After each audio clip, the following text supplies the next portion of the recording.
वंदे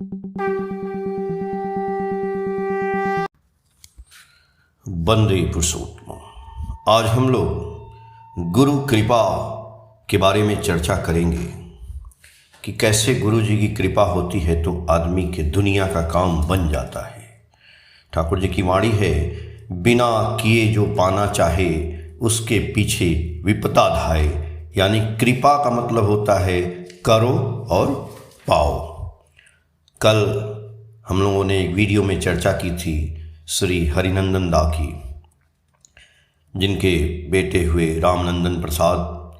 उन्हीं की एक और घटना की आज हम चर्चा कर रहे हैं और वो ही लिखे हैं इस लेख को। तो वो इस प्रकार लिखते हैं कि सन 1951 की एक अद्भुत घटना है। स्कूल की टीम के फुटबॉल खिलाड़ी जब किसी मैच में खेलने जाते थे तो मेरे पिताजी के निकट आकर आशीर्वाद प्राप्त करते थे। हरिनंदन दा स्कूल में हेडमास्टर थे, आप लोग जानते ही थे। तो सारे बच्चे उनका आशीर्वाद लेने आते थे। पिताजी उन लोगों से कहते थे, प्रथम मेरे गुरुदेव को फूल माला चढ़ाओ और प्रणाम निवेदन करो। खिलाड़ी लोग उस भव्य छवि के सामने खड़े हो जाते थे और टीम का कैप्टन ठाकुर के गले में माला पहनाते थे। उनको साष्टांग प्रणाम करने के बाद पिताजी को प्रणाम करके सभी खिलाड़ी मैच खेलने बाहर निकल जाते थे। उस वर्ष ऐसा चमत्कार हुआ कि खिलाड़ियों ने बहुत सी जगहों से कप जीत कर लाया। एक मैच का रोमांचकर खेल मैंने अपनी आंखों से देखा। आंखों देखा खेल को मैं यहाँ उद्धृत कर देना चाहता हूँ। उस वर्ष उत्तर बिहार के बेगूसराय अनुमंडल, जो अब जिला बन गया है, उस शहर में गोखले शील्ड फुटबॉल टूर्नामेंट की ओर से फुटबॉल मैच आरंभ किया गया, जिसमें उत्तर बिहार के उच्च विद्यालयों की टीमों को आमंत्रित किया गया था।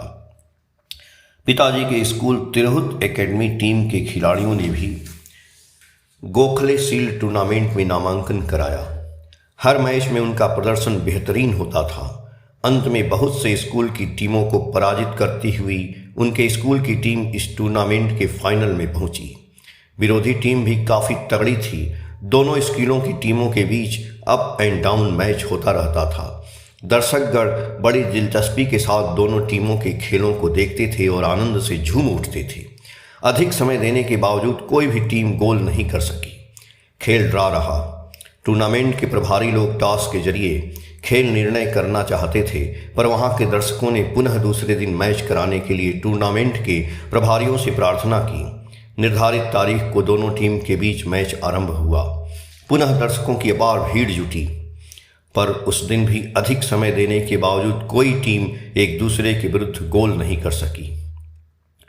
टूर्नामेंट के प्रभारियों ने पुनः टॉस के जरिए निर्णय लेना चाहा, पर दर्शकों की ओर से घोर आपत्ति हुई। उन्होंने एक दिन और मैच कराने का अनुरोध किया। टूर्नामेंट के प्रभारियों ने बाध्य होकर स्वीकार कर लिया। पिताजी को जब सारी बातें मालूम हुई तो अंतिम मैच देखने की उनकी इच्छा बलवती हुई। उस निर्धारित तारीख को मेरे पिताजी शिक्षक गण के साथ बेगूसराय पहुंचे। बेगूसराय में खेल के मैदान के निकट ही मेरे फूफा जी का निवास स्थान था। उस समय उनके बड़े भाई वहां के नामी गिरामी मुख्तार थे और वे मेरे पिताजी के निकटतम मित्र जैसा थे। वे भी खाने पीने के बड़े शौकीन थे।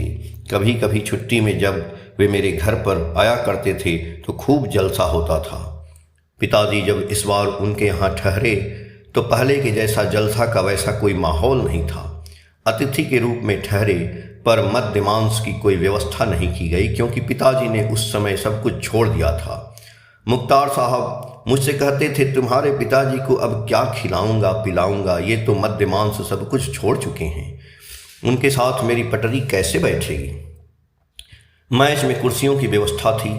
चूंकि कोर्ट कंपाउंड में मैच हो रहा था, वकील लोग भी बैठे थे। कोर्ट कंपाउंड का ही वह मैदान था।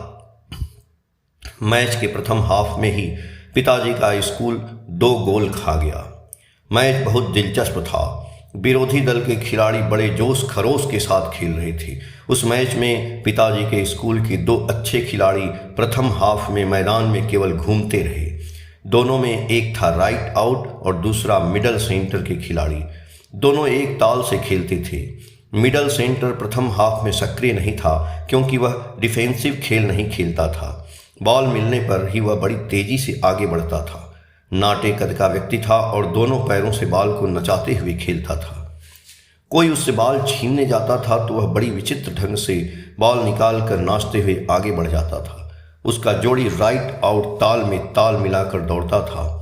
हाफ टाइम के पहले जब पिताजी के स्कूल के खिलाड़ी 2 गोल खा गए तब सभी ने सोच लिया कि यह स्कूल मात खा गया। हाफ टाइम के बाद खेल आरंभ हुआ।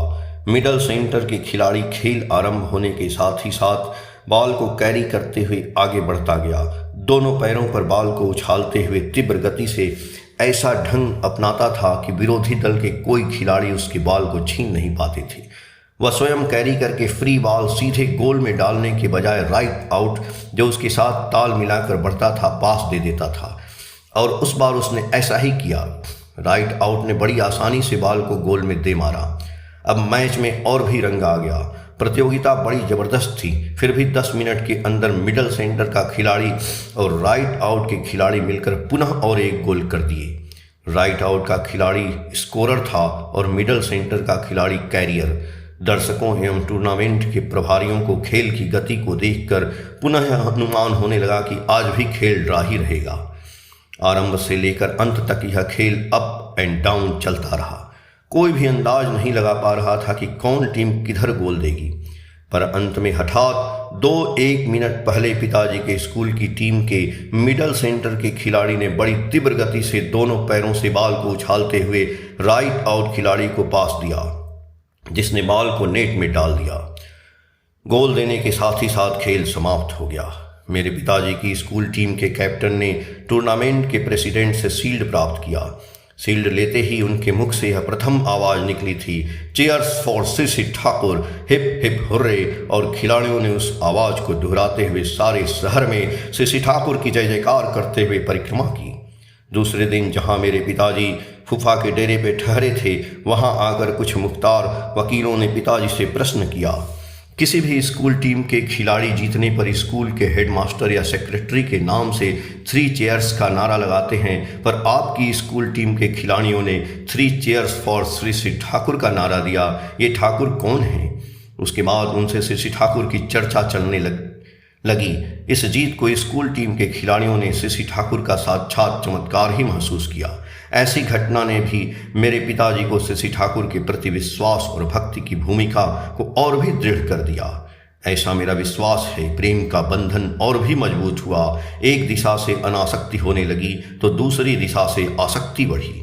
ईश्वर या गुरु की कृपा मनुष्य बिना किए नहीं पा सकता है। कृपा शब्द ही क्री धातु से बना है, जिसका अर्थ है करो।